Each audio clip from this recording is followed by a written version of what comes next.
ஆண்டவராகிய இயேசு மகாராஜாவின் திருநாமத்திற்கு மகிமை உண்டாவதாக. 2025 ஆண்டை தேவன் நமக்கு ஆசீர்வாதமாக்கி கொடுத்திருக்கிறார். தேவனாகிய கர்த்தருக்கு கோடான கோடி ஸ்தோத்திரங்கள் உண்டாகட்டும்.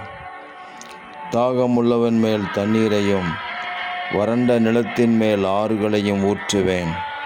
உன் சந்ததியின் மேல் என் ஆவியையும் உன் சந்தானத்தின் மேல் என் ஆசீர்வாதத்தையும் ஊற்றுவேன் என்று வாக்கு கொடுத்திருக்கிறார். அந்த அன்பின் வார்த்தையின்படி கர்த்தராகிய ஆண்டவர் உங்களையும் உங்கள் பிள்ளைகளையும் ஆசீர்வதிப்பாராக. ஆமேன். சகல ஜனங்களை பார்க்கிலும் நீ ஆசீர்வதிக்கப்பட்டிருப்பாய் என்று தீர்க்க தரிசனமாக எழுதப்பட்டிருக்கிற வேத வாக்கியத்தின்படி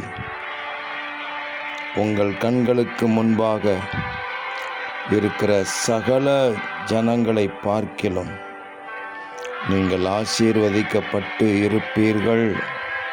கர்த்தர் இந்த வார்த்தையை உங்களுக்கு நிறைவேற்றி தருவாராக.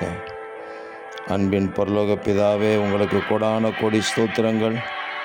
வசனங்களை கேட்கிறவர்கள், வாசிக்கிறவர்கள் எல்லாருக்கும் இந்த வார்த்தைகளை நிறைவேற்றி கொடுத்து ஆசீர்வதித்து அவர்களை கனப்படுத்துவீராக. இரட்சகர் இயேசு கிறிஸ்துவின் நாமத்தில் ஜெபிக்கிறோம் பிதாவே.